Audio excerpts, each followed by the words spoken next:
Në Hag, aty ku supozohet të zhvillohej një proces gjyqësor i drejtë dhe i paanshëm ndaj krerëve të UÇK-s, pyetjet e gjyqtarëve po tregojnë të kundërtën.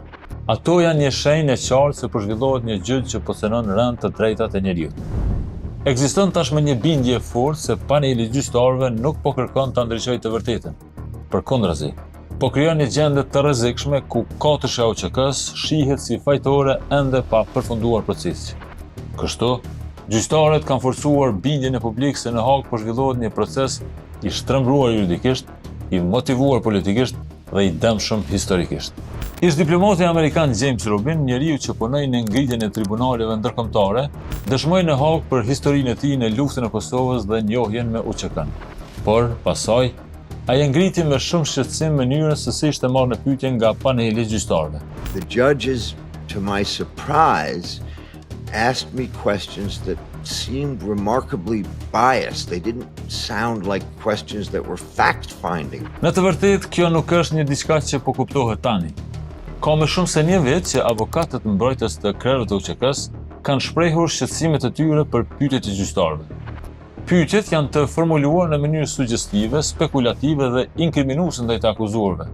Për këtë arsye, ato po konsiderohen si një anim në favor të prokurorisë. The questions can focus on clarifying what the witness is able to say, and he said very clearly what his belief is, and to make comments about whether that belief is right or wrong is not appropriate at this stage in our submission.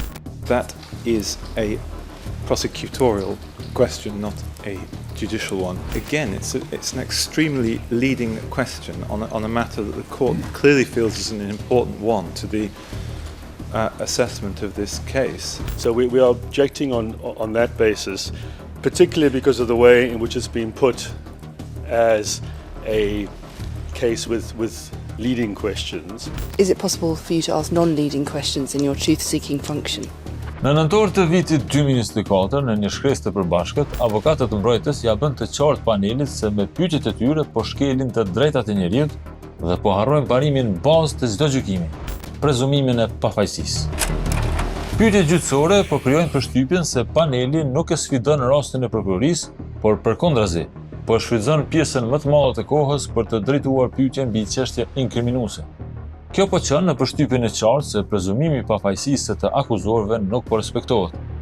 Mënyra skaqërisht e njanshme në të cilën janë zhvilluar pyetjet gjyqësore në këtë gjykim ka krijuar pikërisht atë dyshim për anim në proces.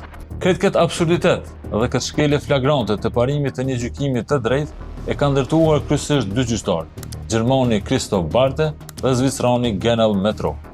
Të dy janë shndruar në një farë këmbësorie të prokurorisë. Me orë të tëra, parashtrojnë pyetje që nuk e sfidojnë lëndën e prokurorisë. Përkundrazi, ato rendojnë pozitën e katërshës së UÇK-s deri në pikën ku përmenden situata hipotetike dhe spekulative. Let's assume it is what it is for a second. So let me ask you again, maybe a speculative question. Nëse 4 ekipe mbrojtëse që kanë në përbërje avokat me përvojë të jashtëzakonshme ndërkombëtare dhe me CV akademike të rrallë, e ngritin këtë shqetësim, duhet dëgjuar me vëmendje. Nëse edhe një diplomat amerikan me përvojë të madhe në konfliktet botërore dhe në ngritjen e tribunaleve e ndan të njëjtin shqetësim, atëherë kjo nuk është më një çështje për t'u raportuar si fakt i zakonshëm. Është një këmbën e fortë alarm, sepse nuk është më vetëm një mësim juridik se si nuk duhet të funksionojnë gjykatat, por është një shkelm që po jepet historisë së Kosovës, luftës së saj për liri në emër të drejtësisë.